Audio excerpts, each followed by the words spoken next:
தினம் ஒரு தியானம். கர்த்தருக்குள் நிலைத்திருங்கள்.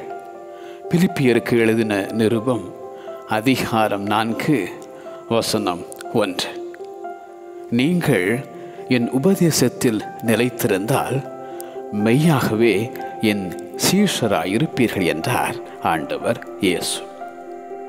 என்னில் நிலைத்திருங்கள், நானும் உங்களில் நிலைத்திருப்பேன். நானே திராட்சை செடி, நீங்கள் கொடிகள். ஒருவன் என்னிலும் நான் அவனிலும் நிலைத்திருந்தால் அவன் மிகுந்த கனிகளை கொடுப்பான். என்னுடைய அன்பிலே நிலைத்திருங்கள் என்றார் அவர். விசுவாசத்திலே நிலைத்திருங்கள்.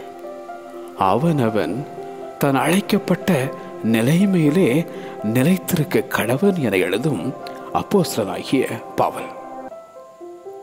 நீ கற்று நிச்சயித்து கொண்டவைகளில் நிலைத்திரு. அவருக்குள் நிலைத்திருக்கிறேன் என்று சொல்லுகிறவன் அவர் நடந்தபடியே தானும் நடக்க வேண்டும் என எழுதும் அப்போஸ்தலனாகிய யோவான். கர்த்தருக்குள் நிலைத்திருங்கள், கர்த்தருக்குள் நிலைத்திருங்கள். ஆமென்.